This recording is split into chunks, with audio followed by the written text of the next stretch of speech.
Assalamualaikum warahmatullahi wabarakatuh. Perkenalkan, kami dari kelompok 3 ingin mempresentasikan keterlibatan dan persepsi. Sebelumnya perkenalkan, nama saya Aryani Purwaning Tias. Di sini saya akan menjelaskan pengertian keterlibatan konsumen. Keterlibatan konsumen adalah tindakan proaktif yang dilakukan konsumen terhadap stimulus yang diberikan pemasar atau produsen yang ditujukan untuk meminimalkan risiko dan memaksimalkan keuntungan atau manfaat atas pembelian produk. Sebagai contoh, konsumen yang terlibat dengan pembelian kamera termotivasi untuk berupaya keras memilih merek mana yang akan dibeli. Begitu konsumen merasakan adanya keinginan untuk membeli kamera, keterlibatan dimulai dengan mengumpulkan informasi sebanyak-banyaknya. Informasi tentang produk, pemasok, merek, kualitas, harga, tempat berbelanja, dan sebagainya. Dan yang kedua, saya akan menjelaskan jenis-jenis dimensi keterlibatan konsumen. Ada 4 macam dimensi keterlibatan yang telah diidentifikasi, yaitu yang pertama, pentingnya ekspresi diri, produk-produk yang membantu orang untuk mengekspresikan konsep diri mereka kepada orang lain. Contohnya, konsumen membeli sedan mewah untuk menunjukkan status mereka pada lingkungannya. Yang kedua, pentingnya hedonis, produk-produk yang dapat menyenangkan, menarik, mengembirakan, mempesona, dan menggairahkan. Contohnya, seorang konsumen membeli baju mewah di butik terkenal, sedangkan konsumen lain membeli perhiasan yang sangat mahal. Padahal perhiasan itu hanya untuk koleksi pribadi dan tidak akan dipakai. Yang ketiga, relevansi praktis, produk-produk yang mendasar atau bermanfaat untuk alasan yang berfaedah. Contohnya, pulpen dan buku adalah barang-barang yang diperlukan oleh seorang pelajar atau mahasiswa. Dan yang terakhir, risiko pembelian produk yang menciptakan ketidakpastian. Contohnya pembelian komputer, mobil, alat-alat elektronik, dan lain-lain. Dan yang ketiga, saya akan menjelaskan fokus keterlibatan. Sebagian besar pemasar tertarik atau terfokus pada keterlibatan konsumen terhadap produk dan merek. Namun, masyarakat atau konsumen juga dapat terlibat dengan jenis lain dari objek fisik seperti iklan. Beberapa konsumen terlibat dengan kegiatan yang berkaitan dengan pemasar, seperti pengumpulan kupon diskon, belanja pakaian, pencarian harga terendah, atau tawar-menawar dengan penjual.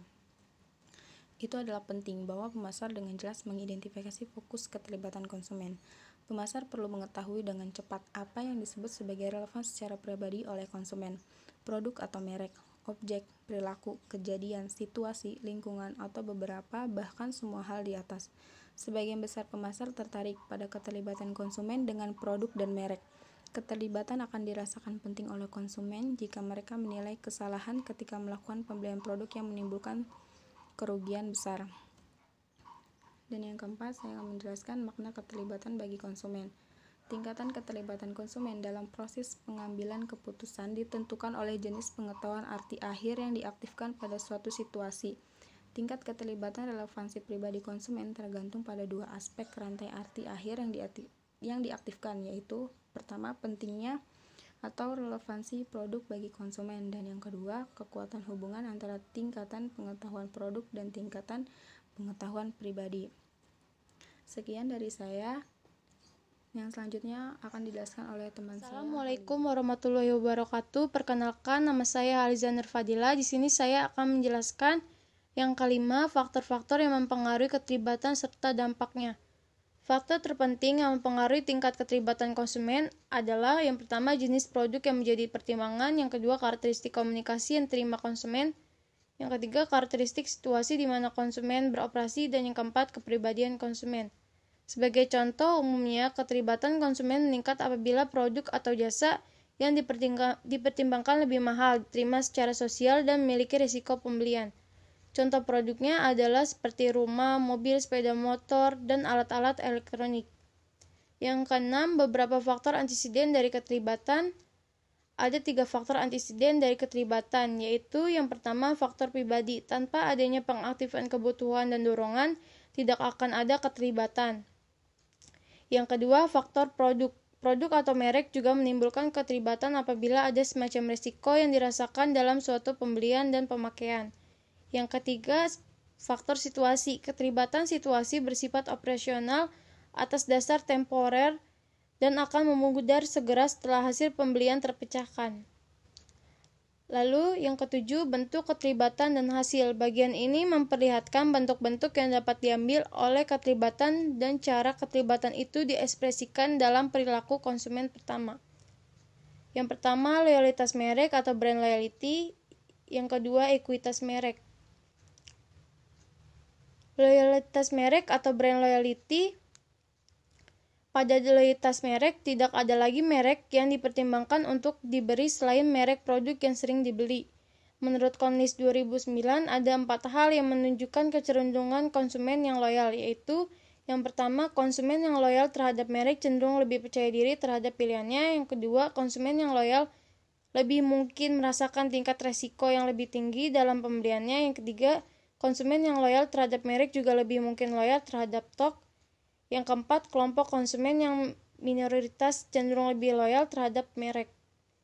Ekuitas merek. Sikap merek atau brand attitude adalah aspek penting dari ekuitas merek. Ekuitas merek menyangkut nilai suatu merek bagi pemasar dan konsumen. Lalu dari sudut pandang konsumen, ekuitas merek melibatkan suatu sikap merek positif yang kuat atau evaluasi yang baik terhadap suatu merek, yang didasarkan pada kepercayaan dan arti yang baik yang dapat diakses dari dalam ingatan atau dengan mudah diaktifkan. Lalu yang kedelapan, pengertian persepsi konsumen. Persepsi merupakan suatu proses yang timbul akibat adanya sensasi, di mana sensasi adalah aktivitas merasakan atau penyebab keadaan emosi yang menggembirakan. Sensasi juga dapat didefinisikan sebagai tanggapan yang cepat dari indera penerimaan kita terhadap stimuli dasar seperti cahaya, warna, dan suara. Dengan adanya itu, semua persepsi akan timbul. Menurut Stanton 2001, persepsi dapat didefinisikan sebagai makna yang kita pertalikan berdasarkan pengalaman masa lalu, stimuli, atau rangsangan-rangsangan yang kita terima melalui 5 indera. Lalu selanjutnya akan dijelaskan oleh teman saya bernama Aryo. Assalamualaikum warahmatullahi wabarakatuh. Perkenalkan, nama saya Aryo Rizky. Di sini saya ingin menjelaskan materi mengenai stimuli, pemasaran, dan persepsi konsumen. Stimulasi atau stimulus merupakan bentuk fisik, visual, atau komunikasi verbal yang dapat mempengaruhi individu. Stimuli terdiri atas 2 bentuk, yaitu stimuli pemasaran dan stimuli lingkungan. Yang pertama, stimuli pemasaran. Stimuli pemasaran adalah setiap komunikasi atau stimuli fisik yang didesain untuk mempengaruhi konsumen. Lalu yang kedua, stimuli lingkungan. Stimuli lingkungan adalah stimuli fisik yang didesain untuk mempengaruhi keadaan lingkungan. Materi selanjutnya yaitu karakteristik stimulus yang mempengaruhi persepsi. Ada 2 karakteristik. Yang pertama yaitu faktor indrawi. Faktor indrawi mempengaruhi bagaimana suatu produk dirasakan, dan hal itu sangat penting dalam desain produk. Faktor-faktor indrawi adalah sebagai berikut: warna, bau, dan rasa. Lalu yang selanjutnya, faktor struktural. Faktor-faktor struktural dari iklan cetak mempengaruhi persepsi konsumen. Berikut adalah hasil-hasil penelitian yang ditunjukkan oleh Simonson dan Rowlett, yaitu posisi, warna, dan kontras. Selanjutnya yaitu karakteristik konsumen yang mempengaruhi persepsi.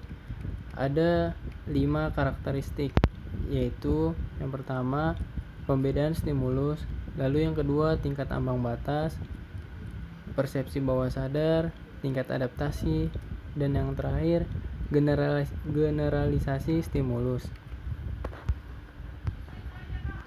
Proses yang selanjutnya yaitu proses persepsi. Proses persepsi ada 3 macam tahapan. Yang pertama yaitu seleksi perseptual. Seleksi perseptual terjadi ketika konsumen menangkap dan memilih stimulus berdasarkan pada set psikologis yang dimiliki. Set psikologis adalah berbagai informasi yang ada dalam memori konsumen. Lalu yang kedua, organisasi perseptual. Organisasi perseptual berarti konsumen mengelompokkan informasi dari sumber ke dalam pengertian yang menyeluruh untuk memahami secara lebih baik dan bertindak atas pemahaman itu. Lalu yang ketiga, interpretasi perseptual.